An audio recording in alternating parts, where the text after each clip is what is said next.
ओम नमो भगवते वासुदेवाय।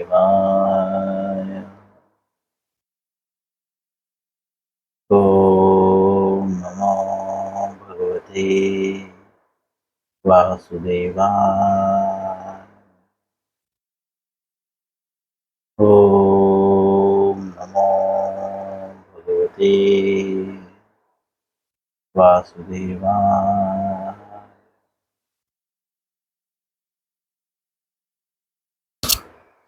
श्रीमद् भगवद गीता अध्याय 7 श्लोक 1। हम कल इस श्लोक को पढ़ चुके हैं। आज पुनः दूसरा दिन है इस श्लोक को।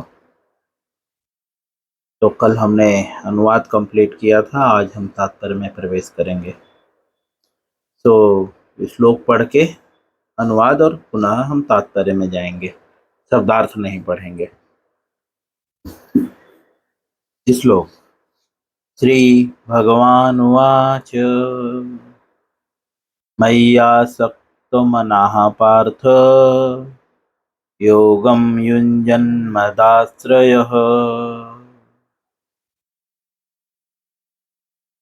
असंशयं समग्रं मां यथा ज्ञास्यसि तच्छृणु।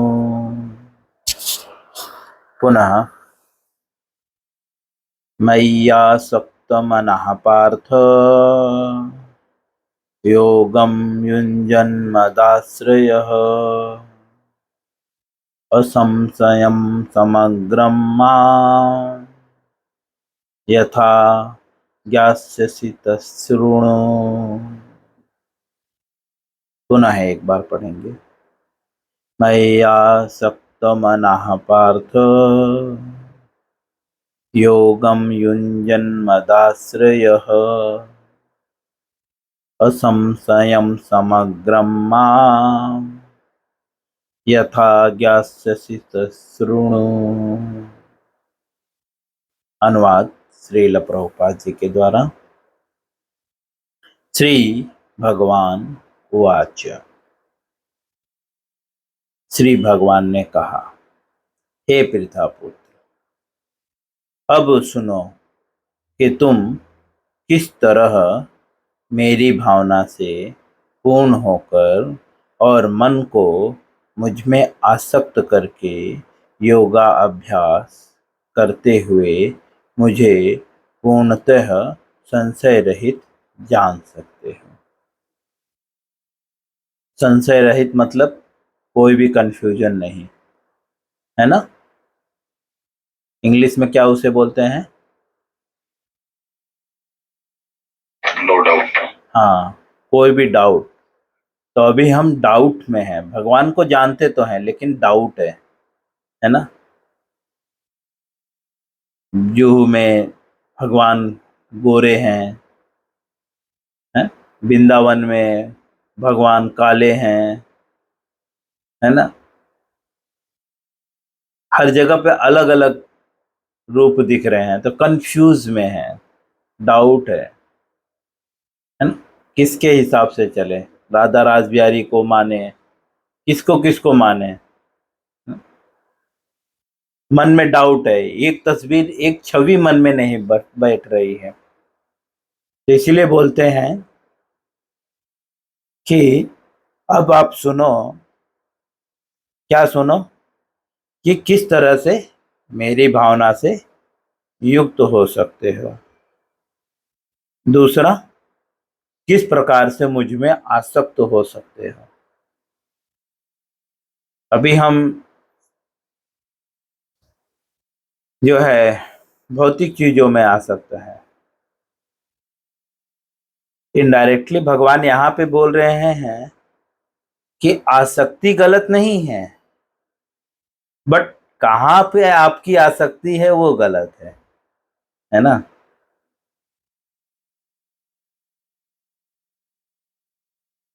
अगर आसक्ति गलत नहीं है तो इसका मतलब विषयों का चिंतन करना भी गलत नहीं है ना। क्योंकि आसक्ति क्रिएट कहाँ से होते? ध्यायतो विषयान पुंसान संगत्ते सुपजायते। इंद्रिय विषयों का चिंतन करने से जो है इंद्रियों में आसक्ति उत्पन्न हो जाती है। लेकिन यहाँ पे भगवान बोल रहे हैं कि मुझ में आसक्त हो जाइए। इसका मतलब आसक्ति गलत नहीं है, लेकिन आसक्ति किस में होना है? भगवान में आसक्त होना है। तो भगवान में आसक्त होना है तो आसक्ति उत्पन्न कैसे होती है? ध्यायतो विषयान पुंसान, इंद्रिय विषयों का चिंतन करने से। आप जिसकी इंद्रियों का चिंतन करने लगेंगे उसमें आपकी आसक्ति हो जाती है ना। तो कहने का तात्पर्य अब यह है कि हमें जो है अपने इंद्रिय विषयों का चिंतन न करके किसके इंद्रिय विषयों के विषय में चिंतन करना चाहिए? भगवान के। यस। और वही चीज यहाँ पे भगवान बता रहे हैं कि किस तरह से आप मुझ में आसक्त हो जाओगे। हालांकि भगवान ने पहले ही बता चुके हैं। भगवान मूल बातों को पहले ही बता चुके हैं। दिव्य ज्ञान है? जो गीता का सार है, 2रा अध्याय 3रा अध्याय। सिर्फ यहाँ पे अर्जुन ने पिछली श्लोकों में, पिछले अध्याय में पूछा है कि मैं मेरा डाउट क्लियर करना चाहता हूं कि आपने जो पहले बोला था उसमें कुछ कंफ्यूजन तो नहीं है। जस्ट वो अपना डाउट क्लियर करना चाहता है। प्रभुपाद जी तात्पर्य में लिखते हैं पिछले श्लोकों के, जब अर्जुन भगवान से पूछता है कि ऐसे लोगों की क्या गति होगी, तो प्रभुपाद जी तात्पर्य में लिखते हैं कि अर्जुन जस्ट अपना डाउट क्लियर करना चाहता है, क्योंकि भगवान पहले ही बता चुके हैं स्वल्पमप्यस्य धर्मस्य त्रायतो महतो भया। थोड़ा सा भी धर्म का पालन करोगे तो महान से महान भय से आपकी रक्षा होगी। तो अर्जुन, हमारा भी स्वभाव ऐसा ही है ना। एक बार हमारा मालिक बता देता है ऐसा ऐसा करो, लेकिन तो भी हम वापस से पूछते हैं सर ऐसा ही करना है ना। खाना भी बनाते समय आप माताओं में भी देखेंगे, बुढ़ी होने के बाद भी अगर 4 माताएं रहेंगी तो वो उनसे पूछेंगे इतना ही नमक डालूं क्या? देखा है आपने? म्यूट करके रखिए सभी लोग क्लिप कृपया करके। हरे कृष्णा। प्लीज आप सभी लोग म्यूट करके रखें।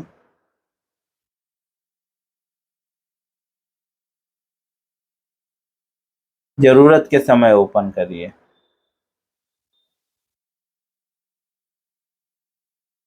कृष्ण सखी जी, हाँ, सब लोग म्यूट करके रखिए प्लीज। तो हम बात कर रहे थे कि हमने बेसिकली ये सब चीजें देखी हैं। जैसा कि मैंने उदाहरण दिया, जब 4-5 माताएं कुकिंग करती रहती हैं तो उनको पता है कितना नमक डालना है, लेकिन तो भी दूसरे से पूछेंगे इतना ही नमक डालो क्या, इतना ही मसाला डालो क्या। बूढ़ी होने के बाद भी हम भी ऐसे ही करते हैं, है ना।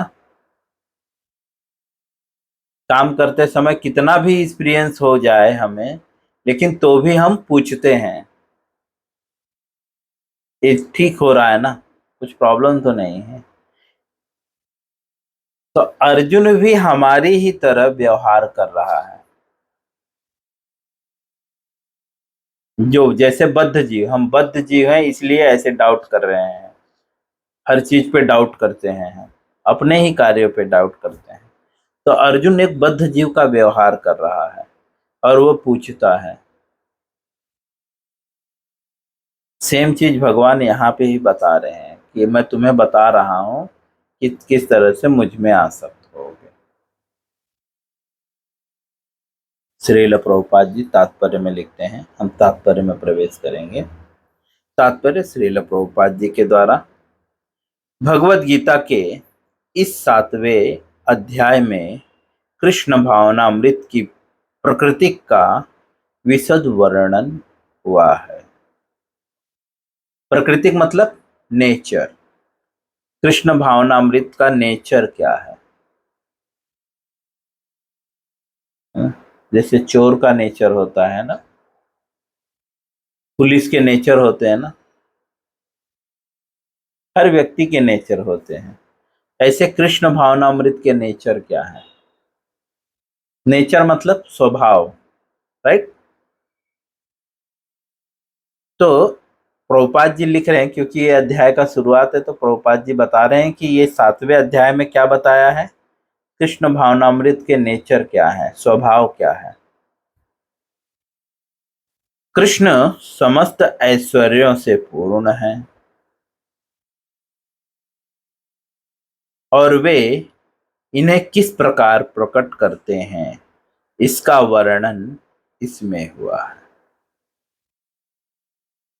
भगवान जो है समस्त ऐश्वर्यों से पूर्ण है और वो किस तरह से अपना ऐश्वर्य प्रकट करते हैं उसका वर्णन इसमें हुआ है। इसमें मतलब इस अध्याय में। प्रभुपाद जी ये क्यों लिख रहे हैं? क्योंकि भगवान बोल रहे हैं ना, मुझ में आसक्त हो। तो हम किस में आसक्त होते हैं? जहां पे हमारा ज्यादा बेनिफिट है ना। हम उस लड़की में आसक्त होते हैं जो लड़की हमें ज्यादा सुंदर लगती है। हम उस कंपनी में आसक्त होते हैं जिस कंपनी में हमें ज्यादा पैसा मिलता है। हम उस बच्चे में आसक्त होते हैं जो बच्चा हमारा ज्यादा सेवा करता है ना। तो इसीलिए प्रभुपाद जी लिख रहे हैं कि भगवान छो ऐश्वर्य से पूर्ण है। मतलब भगवान सबसे ज्यादा सुंदर भी हैं, सबसे ज्यादा अमीर भी हैं और सबसे ज्यादा दानी भी है और सबसे ज्यादा सेवक भी हैं। ये भी एक प्रकार का ऐश्वर्य है। आप इतना नीचे झुक सकते हैं जितना नीचे भगवान झुक जाते हैं। भगवान सारथी बन जाते हैं अपने भक्तों के लिए।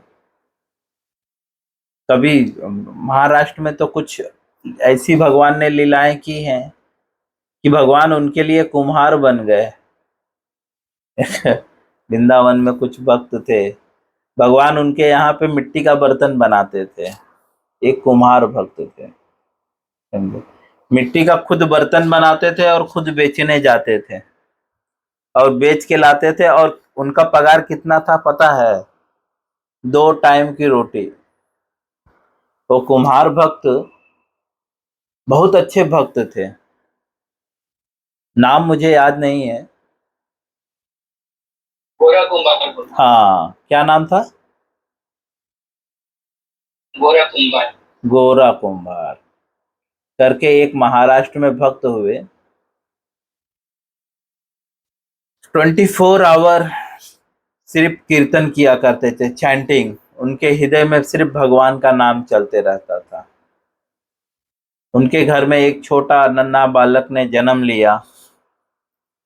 तो गोरा कुंभा जी जो है मिट्टी को अपने पैरों से सान रहे थे। कुम्हार लोग देखिए मिट्टी को पैरों से सानते हैं, बहुत कड़क होता है ना, उसको सॉफ्ट करने के लिए सान रहे थे। कुम्हार का बच्चा जो है चलते चलते उस मिट्टी में आ गया। गोरा कुंभा को पता नहीं चला और वो मिट्टी में अपने बच्चे को भी सान डाल दिया। उसके भी ऊपर लात वगैरह। वो कृष्ण भगवान का नाम लेते हुए मस्त था और उसका बच्चा पैरों के नीचे आकर मर गया, इसको पता भी नहीं चला। बाद में उसकी पत्नी आई तो देखी, अरे आपने ये क्या किया? तो गोरा कुंभा जो है बहुत दुख होकर उन्होंने बोला, मेरे हाथों से मेरे पुत्र का मृत्यु हो गया, यह हाथ मेरा किसी काम का नहीं। उन्होंने जो चक्का होता है ना बर्तन बनाने वाला, उस पे अपना हाथ पटक के तोड़ दिया। शायद ऐसा है, उनका दोनों हाथ काम करना बंद कर दिया। बच्चा तो नहीं रहा, अब यहाँ पे खाने के भी वांदे लग गए। क्यों? क्योंकि हाथ ही नहीं तो मिट्टी का बर्तन बनेगा कैसे? भगवान को ये कष्ट देखा नहीं गया। तो भगवान एक नौजवान युवक के रूप में आए, बोले मुझे काम की जरूरत है। तो गोरा कुंभा ने बोला देखो, मेरे तो ज्यादा अमीर नहीं हूँ, पगार दे नहीं पाऊंगा, 2 टाइम का खाना दे सकता हूँ, काम कर सकते हो तो करो। यहाँ पे मिट्टी रखी हुई है, बर्तन है, मतलब ये चक्का है, बर्तन बनाना है और खुद बेचना है और लाना है पैसे देने। तो भगवान ये सब भी काम अपने भक्तों के लिए करते हैं। भक्तों के लिए कुछ भी कर सकते हैं।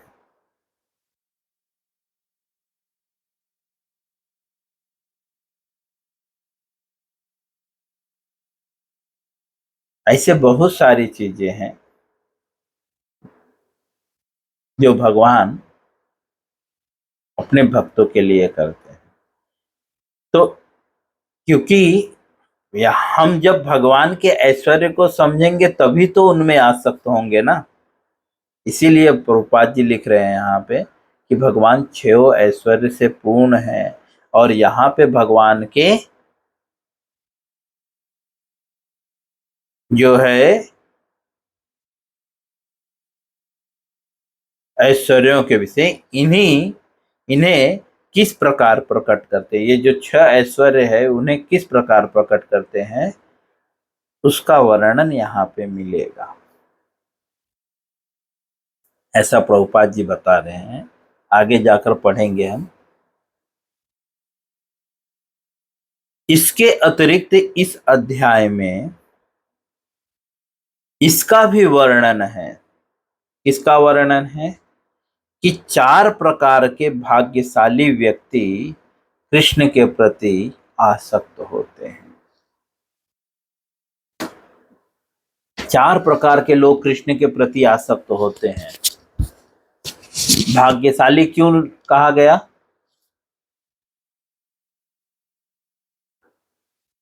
क्योंकि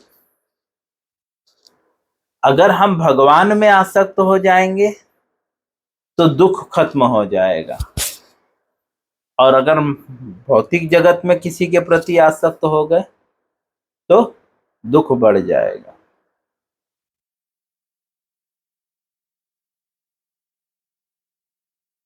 दोनों में आसक्त, तो आसक्ति गलत नहीं है, लेकिन आसक्ति कहाँ पे करनी है? भगवान में। अगर हम भगवान में आसक्त होते हैं तो ये भौतिक जगत में हमें जो है किसी भी प्रकार का कष्ट नहीं रहेगा। जैसे कोई नौकर अपने मालिक, जो भी जिस कंपनी में काम कर रहा है, अगर वो मालिक के प्रति आसक्त हो जाता है तो वो नौकर अगर सही से काम भी नहीं करता ना, तो किसी की मजाल नहीं जो उस नौकर को बोल दे, है ना। हमारे भाषा में उसे क्या बोलते हैं? मालिक का चापलूस ना, चेला, है ना। वो मालिक के सिवा किसी की भी सुनता नहीं है और सारी बातें मालिक को बताता रहता है ना। काम कुछ भी नहीं करता, 1 पैसे का भी काम नहीं करता, है ना। दिन भर टाइम पास करता रहता है, खर्चा उससे ज्यादा करता है ना। तो वो भाग्यशाली होता है, क्योंकि ये गुण सब में नहीं पाए जाते हैं। इसीलिए बता रहे हैं यहाँ पे 4 प्रकार के भाग्यशाली जो है, जिसको जो है, जो भगवान में जो है आसक्त होता है, कृष्ण के प्रति आसक्त होता है। और 4 प्रकार के भाग्यहीन व्यक्ति कृष्ण की शरण कभी नहीं ग्रहण करते, या कृष्ण की शरण में कभी नहीं आते। भाग्यहीन, भाग्यहीन मतलब जिसका भाग्य नष्ट हो चुका है। हीन मतलब बहुत बहुत कम, जिसका भाग्य ही नहीं है।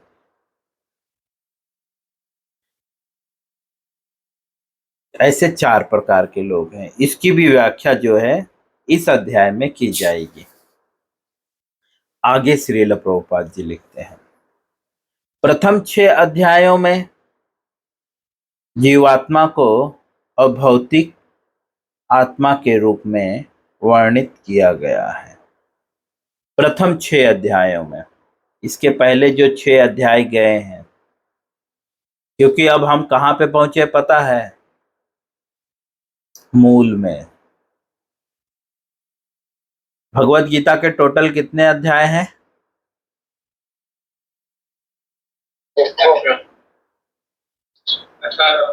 18 अध्याय। कितने अध्याय? 18। बिल्कुल, 18 अध्याय हैं। 6 आगे, 6 पीछे और 6 बीच में। 6 6 दूनी 12, 6 त्रिक 18। तो 3 भागों में प्रभुपाद जी बांटते हैं। तो बताते हैं कि पहले 6 अध्यायों में क्या बताया गया है कि जीवात्मा जो है अभौतिक है। मतलब नहीं, भौतिक मतलब भौतिक, मटेरियल वर्ड। आत्मा जो है मटेरियल वर्ड का नहीं है। हमने पढ़ा ना, भगवान बोलते हैं ना, आप भगवान भगवत गीता में शुरू में ही बोल देते हैं ये बात। आप तो आत्मा हो, शरीर नहीं हो। नैनम छिदन्ति शस्त्राणि, नैनम दहति पावकः, न चैनम क्लेदयन्ति आपो, न शोषयति मारुतः। तो इसका वर्णन जो है प्रथम 6 अध्यायों में हुआ है। मतलब इसके पहले जो 6 अध्याय हैं, उस अध्यायों में आत्मा भौतिक नहीं है, इसका वर्णन हुआ है। आगे लिखते हैं, जो विभिन्न प्रकार के योगों द्वारा आत्म साक्षात्कार को प्राप्त हो सकता है, ये भी वर्णन है ना। इसके पहले बात बताया ना, अनेकों प्रकार के योग हैं सारे योगों में। और ये योग किस लिए है? आत्म साक्षात्कार के लिए है। योग भी गलत नहीं है, लेकिन योग किसके लिए है? प्रयोजन क्या है योग का? प्रयोजन भगवान से युक्त होना, भगवान से युक्त और ज्ञान होना, प्राप्त करना, ज्ञान प्राप्त करना और इंद्रिय निग्रह, ये योग का प्रयोजन है। समझे? और जब आपको ज्ञान हो जाएगा और जब आप इंद्रिय निग्रह अर्थात इंद्रिय विषयों के प्रति जो है आसक्त नहीं रहेंगी, तो उस अवस्था को आत्म साक्षात्कार कहते हैं। तो ये पिछले प्रथम 6 अध्यायों में बताया गया है कि जो योग की विभिन्न प्रकार के योग हैं द्वारा जो है आत्मा आत्म साक्षात्कार प्राप्त कर सकता है, अर्थात स्वयं को जान सकता है कि हम कौन हैं, कहाँ से आए हैं, कैसे आए हैं, क्यों आए हैं। ये आत्म साक्षात्कार के द्वारा जान सकता है।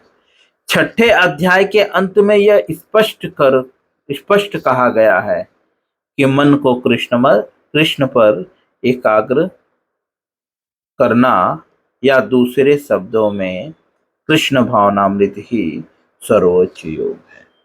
प्रभुपाद जी बोल रहे हैं 6वें अध्याय के लास्ट में जो है भगवान कहते हैं, स्पष्ट रूप से कहते हैं।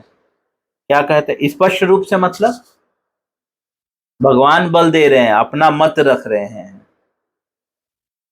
स्पष्टीकरण मतलब अपना मत रख रहे हैं। तो क्या मत रखे हुए हैं? मेरा चिंतन करो, है ना।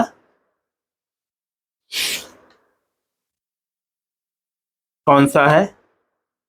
योगिनामपि सर्वेषां मद्गतेनान्तर आत्मन श्रद्धावान भजते यो माम समय युक्त तमो मतः। ऐसा मेरा मत है। क्या मत है?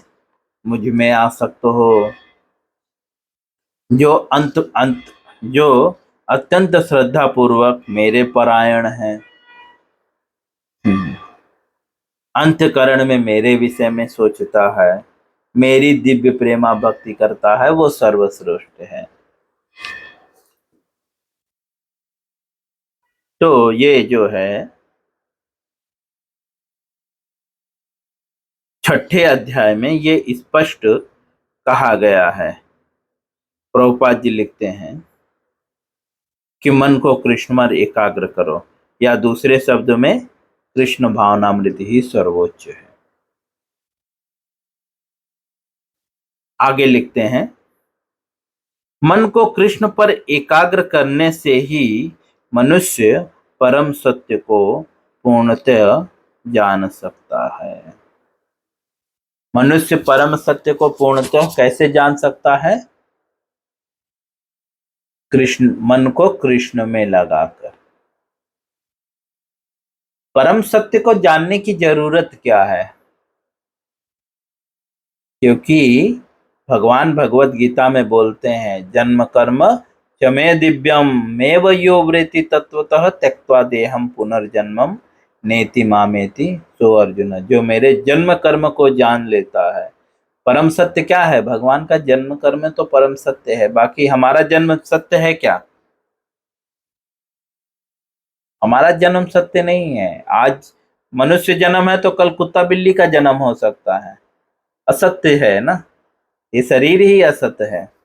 लेकिन भगवान, भगवान का जन्म असत्य नहीं है, सत्य है।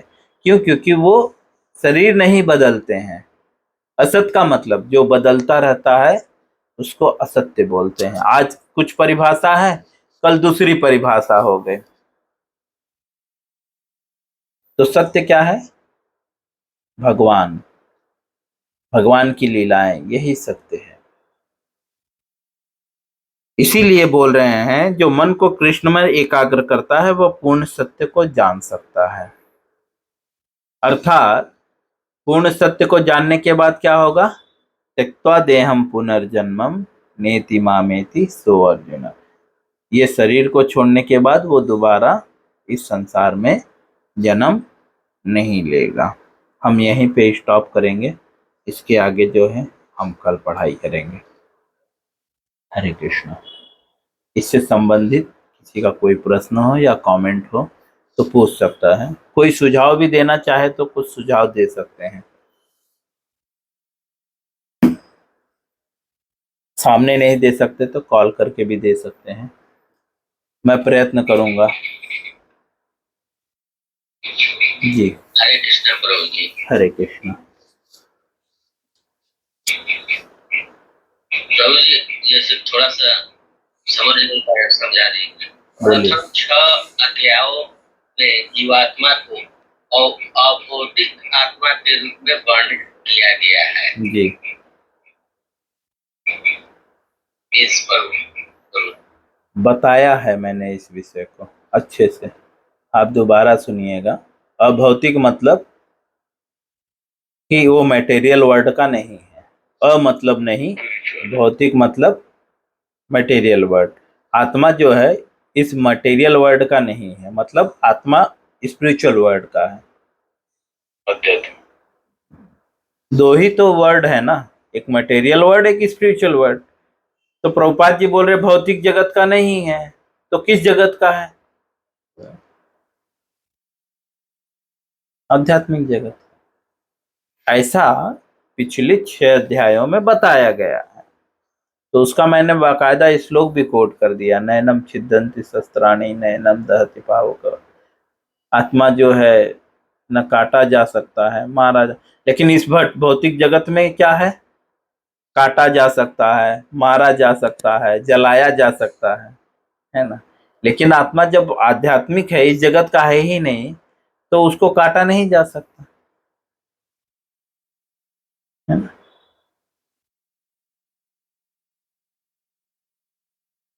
आध्यात्मिक जगत का यही तो बेनिफिट है ना, वहां पे हर चीजें पूर्ण है। वहां पे आम का पेड़ अमरूद भी दे सकता है और संतरा भी दे सकता है, मौसम्बी भी दे सकता है और अंगूर भी दे सकता है। लेकिन मटेरियल वर्ल्ड में एक पेड़ सब कुछ नहीं दे सकता। इसीलिए वहां के पेड़ को क्या कहा जाता है? कल्प वृक्ष।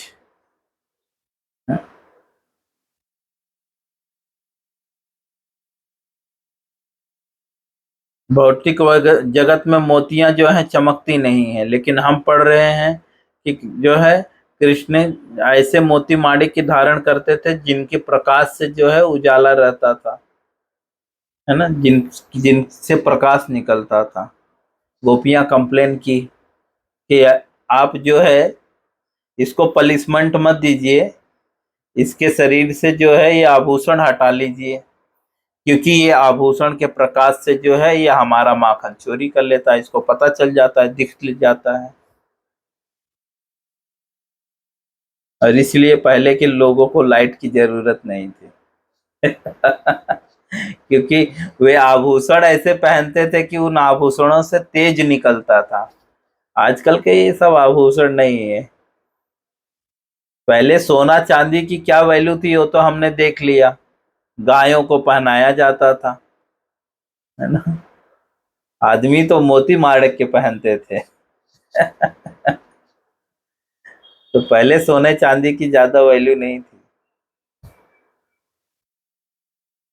ज्यादा महंगी चीज तो खुद पहनते हैं ना हम लोग, सस्ती चीज दूसरों को पहनाते हैं। ये हमारे अंदर प्रवृत्ति है, ये हम पढ़ चुके हैं कृष्ण लीला में।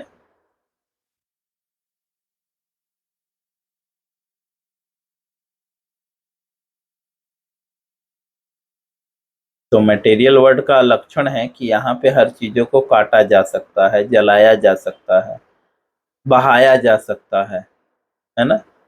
लेकिन आध्यात्मिक चीजों को जलाया नहीं जा सकता, बहाया नहीं जा सकता, ठीक है, काटा नहीं जा सकता, सुखाया नहीं जा, बॉडी को सुखाया भी जा सकता है।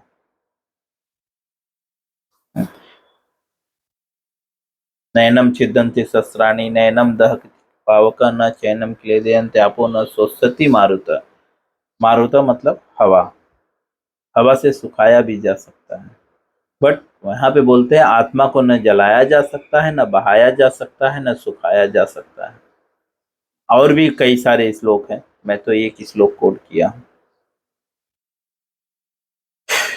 और किसी का कोई मन में डाउट?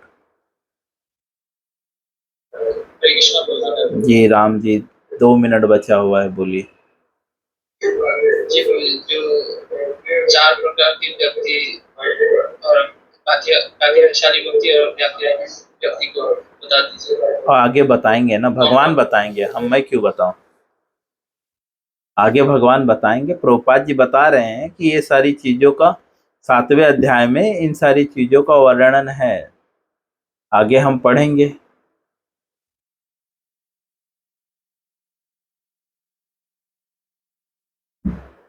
अभी बता दूंगा तो मजा किरकिरा हो जाएगा आगे।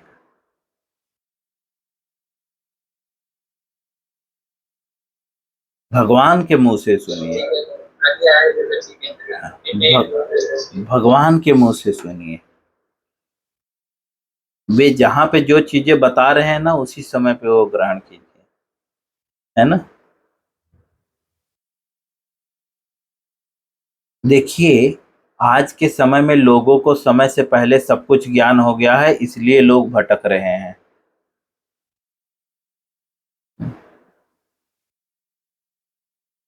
ठीक है, भी मुझे आग्रह ज्ञान हो गया। समय हो गया है, हम यहीं पे विराम देंगे। हरे कृष्णा।